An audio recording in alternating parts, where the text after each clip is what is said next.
Hello friends, कैसे हैं आप सब।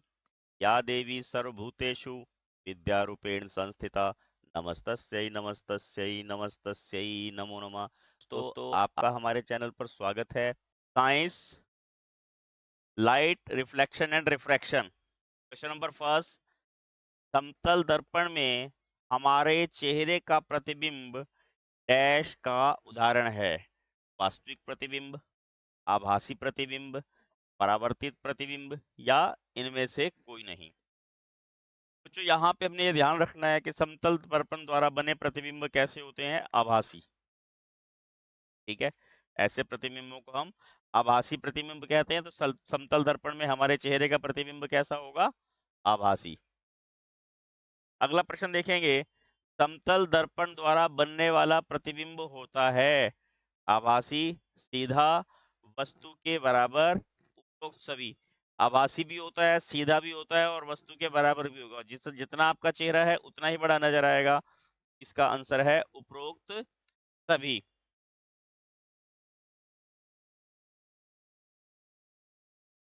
क्वेश्चन नंबर थर्ड देखते हैं। लेंस का सूत्र है 1/f बराबर 1/v प्लस 1/u, या 1/f बराबर 1/v माइनस 1/u, 1/u बराबर है 1/v प्लस 1/f, या 1/v बराबर 1/f प्लस 1/। लेंस का सूत्र क्या होता है? 1/f है। ये तो दोनों वैसे ही गलत है क्योंकि 1/u और 1/v बराबर नहीं हो। 1/f बराबर 1/v माइनस 1/u, ये लेंस का है। ठीक है, आपको ये याद रखना है, अक्सर ये पेपर में पूछा जाता है। कई बार इसको डायरेक्ट पूछ लेते हैं, कई बार इसके ऊपर न्यूमेरिकल्स होते हैं। ये पेपर में आना ही आना है, इस बात का आपको ध्यान रखना है। नेक्स्ट क्वेश्चन देखते हैं। दर्पण का सूत्र है 1/f बराबर 1/v प्लस 1/u, या 1/f अभी हमने ऊपर पढ़ा था 1/f बराबर 1/v माइनस 1/u, ये कहेगा सूत्र है। ये लेंस सूत्र है, तो इसका मतलब ये दर्पण का तो हो ही नहीं सकता। और दूसरा, हमारे पास सूत्र में 1/f के बराबर चीजें होती हैं, तो ये दोनों पहले ही गलत हैं। सूत्र का मतलब क्या हो गया? 1/f बराबर 1/v प्लस 1/u दर्पण सूत्र है। अगले में देखेंगे। निम्नलिखित में से कौन सा पदार्थ लेंस बनाने के लिए उपयोग नहीं किया जा सकता? जल, कांच, प्लास्टिक या मिट्टी। अब जल में से तो अपवर्तन होता है, कांच में से भी होता है, प्लास्टिक में से भी वो लेंस की भांति कार्य करता है, मिट्टी में से सतह है वो हमें नजर नहीं आ सकती, यानी कि मिट्टी जो है लेंस की तरह कार्य। किसी बिंब का अवतल दर्पण द्वारा बना प्रतिबिंब आभासी, सीधा तथा बिंब से बड़ा पाया गया। वस्तु की स्थिति कहाँ होनी चाहिए? मुख्य फोकस तथा वक्रता केंद्र के बीच, वक्रता केंद्र पर, वक्रता केंद्र से परे, दर्पण के ध्रुव से फोकस दूरी के बीच में। कहाँ होना चाहिए? ध्रुव और फोकस दूरी के बीच में। ऑप्शन डी इसका सही आंसर है। तभी प्रतिबिंब जो है वो आवर्धित बनेगा, बहुत बड़ा बनेगा। नेक्स्ट क्वेश्चन देखिए। किसी बिंब का वास्तविक तथा समान साइज का प्रतिबिंब प्राप्त करने हेतु बिंब को उत्तल लेंस के सामने कहाँ रखा जाए? अब ये समान साइज याद रखना है आपने। ऑप्शन ए, लेंस के मुख्य फोकस पर, फोकस दूरी पर, अनंत पर, लेंस के प्रकाशीय केंद्र तथा मुख्य फोकस के बीच में। फोकस दूरी की दुगनी दूरी पर, यानी कि 2f पर भी कह सकते हैं इसको हम। इसको वक्रता केंद्र पर भी कह सकते हैं, c या 2f। ये दोनों आंसर सही हैं। और वक्त फोकस दूरी की दुगनी, क्योंकि 2f जो है फोकस दूरी का दुगना है, और वक्रता केंद्र भी फोकस दूरी का दुगना होता है। 2f और c एक ही चीज होती है, ये आपने ध्यान रखना है। अगले में देखेंगे। किसी गोलीय दर्पण तथा पतले गोलीय लेंस दोनों की फोकस दूरी -15 सेंटीमीटर है। दर्पण और लेंस संभव है दोनों अवतल होंगे, दोनों उत्तल होंगे। दर्पण उत्तल, लेंस अवतल, दर्पण अवतल, लेंस उत्तल। बच्चों, माइनस है, दोनों ही एक जैसे होंगे। ठीक है, और माइनस किसकी होती है फोकस दूरी? अवतल लेंसों की। अवतल जो भी चीजें होंगी, चाहे अवतल लेंस हो, चाहे वो अवतल दर्पण हो, उनकी दूरी ऋणात्मक होती है, माइनस में होती है। नेक्स्ट देखिए, किसी दर्पण के सामने आप चाहे कितनी भी दूरी पर खड़े हो, आपका प्रतिबिंब सदैव सीधा प्रतीत होता है। दर्पण संभवतः है केवल समतल, केवल उत्तल, केवल अवतल, या उत्तल या समतल। अब आपने क्या ध्यान रखना है, प्रतिबिंब सीधा प्राप्त हो रहा है तो क्या होगा, उत्तल और समतल। कैसे होंगे वो, उत्तल और समतल।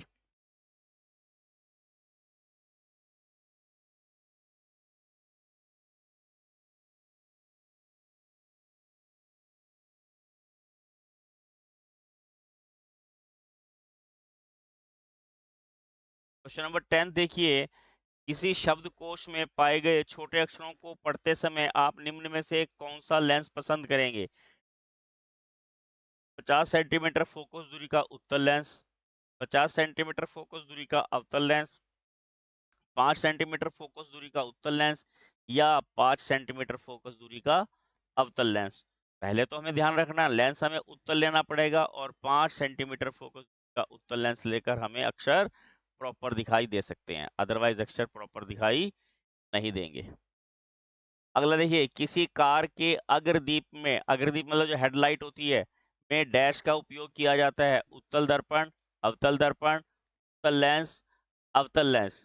अब जो अग्रदीप होते हैं वहां पर अवतल दर्पण लगते हैं। क्या लगते हैं वहां पर, अवतल दर्पणों का प्रयोग किया जाता है ताकि लाइट ज्यादा फैले। ठीक है, इनको ध्यान रखना है हमें, क्योंकि इनको अपसारी लेंस भी बोलते हैं। अगला प्रश्न, वह भौतिक साधन जो वस्तुओं को देखने में हमारी मदद करता है क्या कहलाता है। प्रकाश, बिजली, अपवर्तन या परावर्तन। प्रकाश, क्या बोलते हैं उसको, प्रकाश। प्रकाश वह भौतिक साधन है जो वस्तुओं को देखने में हमारी मदद करता है। दीप्त वस्तु नहीं है सूर्य, जुग, चंद्रमा या तारे। दीप्त वस्तुएं किन्हें कहते हैं, ऐसी वस्तुएं जिनका अपना प्रकाश होता है उन्हें दीप्त वस्तुएं कहते हैं। सूर्य का अपना प्रकाश होता है, जुगनू का अपना प्रकाश होता है, तारों का अपना प्रकाश होता है, परंतु चंद्रमा का अपना प्रकाश नहीं होता। इसलिए चंद्रमा क्या है, अदीप्त वस्तु है, दीप्त नहीं है। अदीप्त वस्तु का उदाहरण है चंद्रमा, कुर्सी, मेज, उपरोक्त सभी। उपरोक्त सभी इनमें से किसी का भी अपना प्रकाश नहीं होता। अदीप्त वस्तुएं वे कहलाती हैं जिनका अपना प्रकाश नहीं होता। अगला देखिए, तरंग सिद्धांत के अनुसार प्रकाश डैश का बना होता है। प्रकाश तरंगों का, कणिकाओं का, विद्युत तरंगों का, विद्युत चुंबकीय तरंगों का। काहे का बना होता है, विद्युत चुंबकीय तरंगों का। प्रकाश काहे का बना होता है, विद्युत के तरंगों का। प्रकाश की चाल सबसे अधिक होती है जल में, वायु में, निर्वात में, उपरोक्त सभी में। निर्वात में जो है प्रकाश की चाल सबसे अधिक होती है। अब नेक्स्ट क्वेश्चन देखिए, निर्वात, प्रकाश की निर्वात में चाल होती है 3 × 10⁻⁸ सेंटीमीटर पर सेकंड, 3 × 10⁻⁸ मीटर पर सेकंड, 3 × 10⁸ किलोमीटर पर सेकंड, या 13 × 10⁸ सेंटीमीटर पर सेकंड। दोस्तों ये तो वैसे ही गलत है क्योंकि स्टैंडर्ड फॉर्म में नहीं है, यहाँ 30 हमें नहीं होना चाहिए। ठीक है, वैसे तो ये हमेशा स्टैंडर्ड फॉर्म में ही आपको लिख के बताएंगे। और अगर हमने वैसे सिंपल याद रखना तो क्या होती है, 3 लाख किलोमीटर प्रति सेकंड। अब 3 लाख किलोमीटर लिख लेते हैं, इकाई, दहाई, सैकड़ा, हजार, 10,000, लाख। ये क्या आ गया, 1 2 3 4 5, यानी कि 3 × 10⁻⁵ आ गया। अब ये किलोमीटर थे, अगर किलोमीटर के मीटर बनाने तो हम 1000 से मल्टीप्लाई करेंगे, यानी कि 3 × 10⁸ मीटर पर सेकंड। ऑप्शन बी इसका सही आंसर होगा। क्या आ गया, 3 × 10⁸ मीटर पर सेकंड। ये प्रकाश की निर्वात में चाल होती है। अगला देखिए, प्रकाश संचरण के लिए किस माध्यम की आवश्यकता होती है, उस, द्रव, गैस, या किसी भी माध्यम की आवश्यकता नहीं। अभी बताया ना, निर्वात में सबसे अधिक चाल होती है उसकी। प्रकाश को संचरण के लिए किसी माध्यम की आवश्यकता नहीं होती। अगला देखिए, प्रकाश जब किसी सतह पर पड़ता है तो वह डैश हो सकता है, अवशोषित हो सकता है, संचरित हो सकता है, परावर्तित नहीं हो सकता है। अवशोषित भी हो सकता है, संचरित भी हो सकता है और परावर्तित भी। तो सभी इसका आ जाएगा। किसी भी सतह पर, अब सतह के ऊपर निर्भर करता है वो अवशोषित होगा, वो या संचरित होगा या परावर्तित होगा।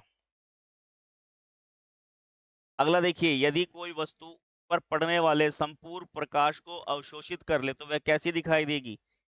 सफेद, लाल, काली या हरी? दोस्तों वो काली दिखाई देगी अगर वो संपूर्ण प्रकाश को अवशोषित कर लेती है। काली वस्तुएं प्रकाश को अवशोषित करती हैं।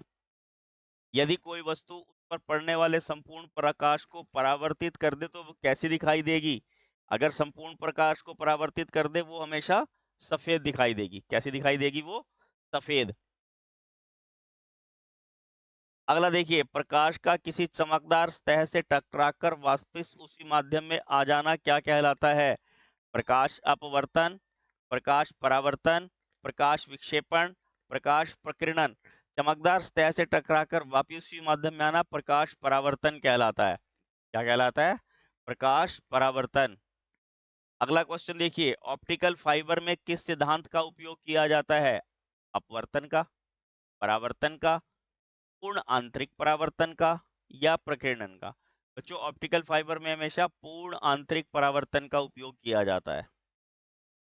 अगले में देखिए, तारों के टिमटिमाने का क्या कारण है? प्रकाश प्रकीर्णन, प्रकाश अपवर्तन, प्रकाश परावर्तन, प्रकाश विक्षेपण। प्रकाश अपवर्तन होता है। अपवर्तन का कारण क्या होता है कि देखिए वायुमंडल जो है पृथ्वी से लेके वायुमंडल तक बहुत अधिक दूरी है। ठीक है, ये अगर वायुमंडल अगर इसको मान लें, ये सॉरी ऊपर जो तारे जहां पर हैं, ठीक है, और जो ये पृथ्वी है ये बहुत अधिक दूरी है तारों और पृथ्वी के बीच में। यहाँ पर वायुमंडल की विभिन्न सतहें हैं, कहीं पर सतहें सघन हैं, कहीं पर विरल हैं।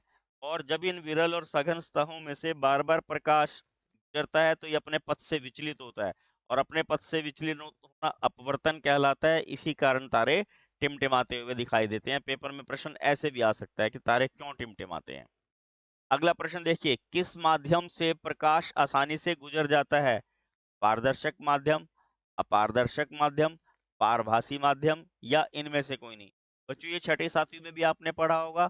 ये पारदर्शक माध्यम होते हैं। ऐसे माध्यम जिनमें से प्रकाश आसानी से गुजर जाए वो पारदर्शक माध्यम कहलाते हैं।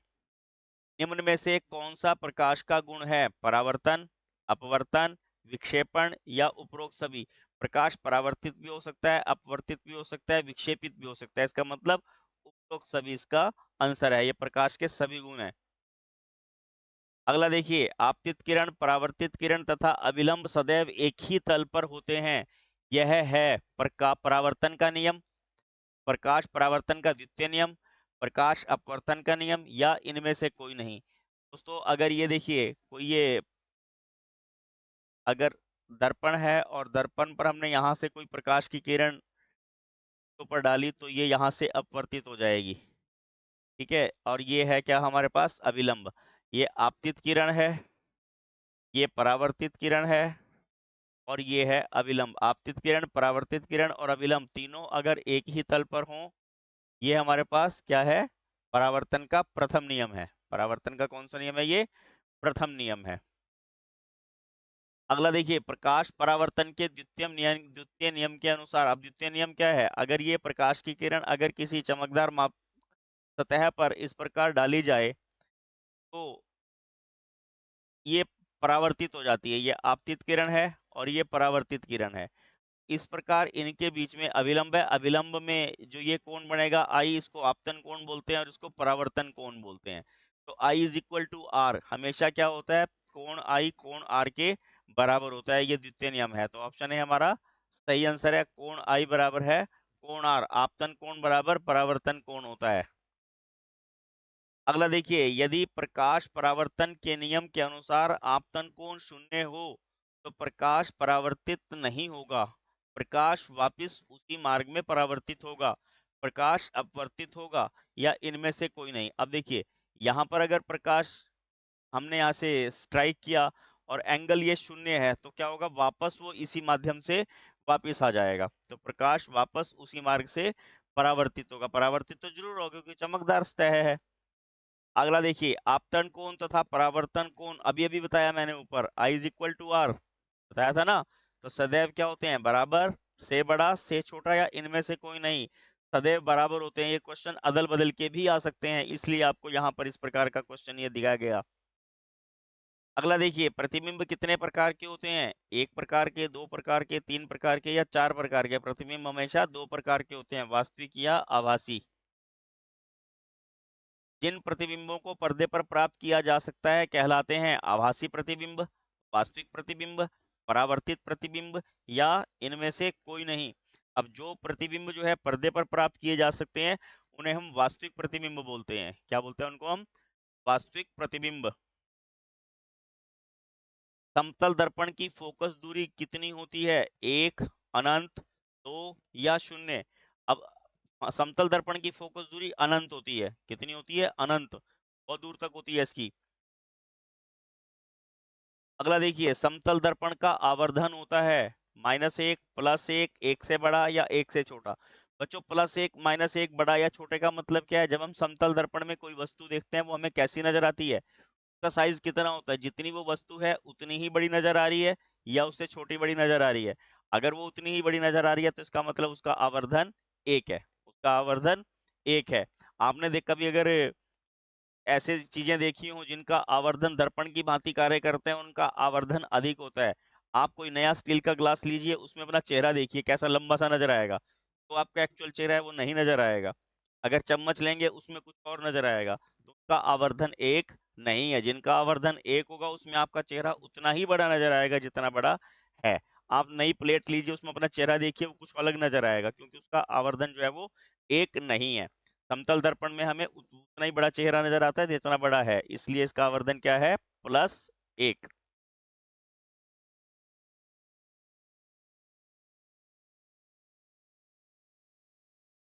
अगला देखिए, दर्पण के लिए नई कार्तीय चिन्ह परिपाटी में सभी दूरियां मापी जाती हैं, फोकस से, ध्रुव से, वक्रता केंद्र से या इनमें से कोई नहीं। ध्रुव से मापी जाती हैं। सभी दूरियां कहाँ से मापी जाती हैं? मान लीजिए ये आपके पास लेंस है, तो सभी दूरियां इसके यहाँ पर सेंटर से मापी जाएंगी। ठीक है, बोलते हैं यहाँ से सभी दूरियां मापी जाती हैं।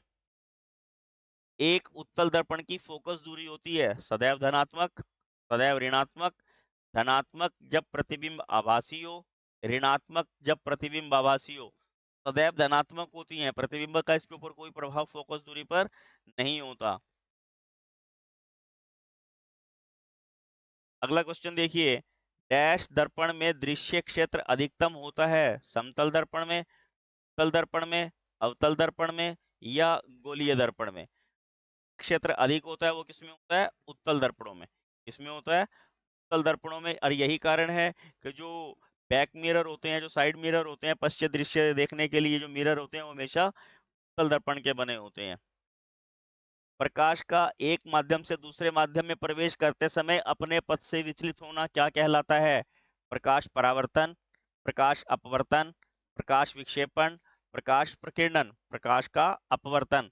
एक माध्यम से, मान लीजिए ये कोई सघन माध्यम है और ये विरल वायु विरल माध्यम है, यहाँ से जब ये प्रकाश इसमें प्रवेश करेगा तो ये अपने पथ से विचलित हो जाता है और विचलित होकर कहाँ होता है? अभिलंब की ओर मुड़ जाता है। और जब सघन माध्यम से विरल माध्यम में जाएगा तो अभिलंब से परे मुड़ जाता है।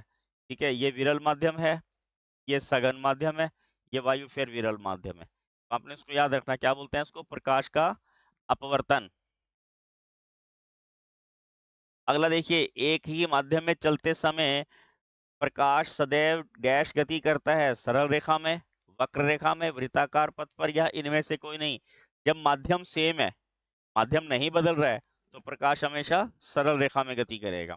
अगर माध्यम बदलता है तो उस प्रकाश की गति जो है वो चेंज हो सकती है।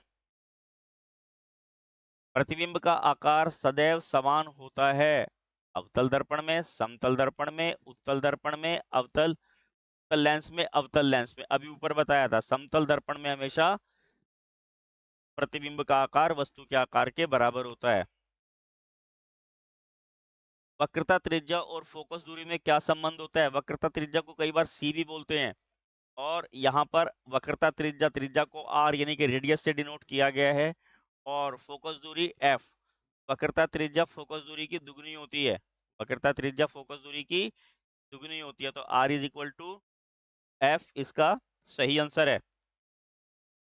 किस कारण से पानी में टेढ़ी रखी कोई पेंसिल टूटी हुई प्रतीत होती है? प्रकाश परावर्तन के कारण, प्रकाश अपवर्तन के कारण, प्रकाश विक्षेपण के कारण, प्रकाश प्रकीर्णन के कारण। प्रकाश अपवर्तन के कारण जो है पेंसिल टेढ़ी नजर आती है। अगला देखिए, यदि वस्तु अवतल लेंस के सामने 2f पर रखी जाए तो प्रतिबिंब कहाँ बनेगा? f पर, 2f पर, f और 2f के बीच में, या 2f से परे। अगर 2f पे वस्तु रखी तो 2f पर ही प्रतिबिंब बनेगा।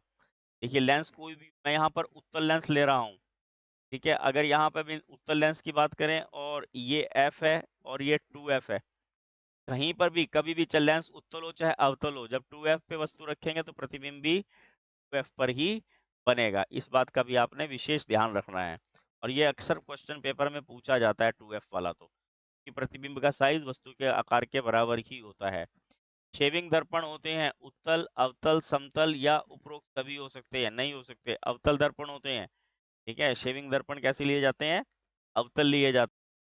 अगला क्वेश्चन देखिए, sine I upon sine R, यानी कि sine I upon sine R is equal to n/1, ठीक है ना।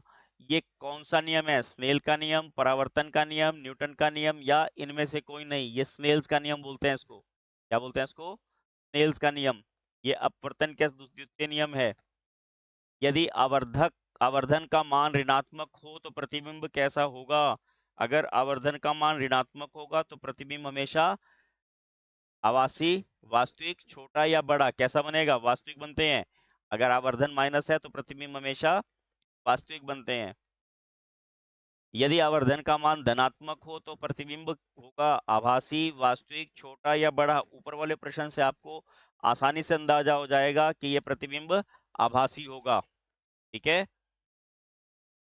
किसी उत्तल दर्पण की क्षमता सदैव होती है, चाहे वो क्षमता पूछ ले चाहे वो फोकस दूरी पूछ ले, बात एक ही है। धनात्मक, ऋणात्मक, ए या बी दोनों, या इनमें से कोई नहीं, हमेशा धनात्मक होती है। क्या होती है दर्पण की? उत्तल दर्पण की क्षमता धनात्मक। सोलर कुकर में डैश दर्पण उपयोग किए जाते हैं? समतल दर्पण, अवतल दर्पण, उत्तल दर्पण, या इनमें से कोई नहीं? अवतल दर्पण का उपयोग किया जाता है। कौन से का प्रयोग किया जाता है? अवतल दर्पणों का सोलर कुकर में प्रयोग किया जाता है। किसी वाहन चालक द्वारा पश्च दृश्य देखने के लिए किस दर्पण का उपयोग किया जाता है? उत्तल दर्पण, समतल दर्पण, अवतल दर्पण, या उत्तल लेंस का? अब लेंस का प्रयोग तो करते ही नहीं उसमें, तो ऑप्शन वैसे ही गलत हो गया। तो उत्तल दर्पण इसका सही आंसर है, क्योंकि ये पीछे का विस्तृत क्षेत्र दिखाता है।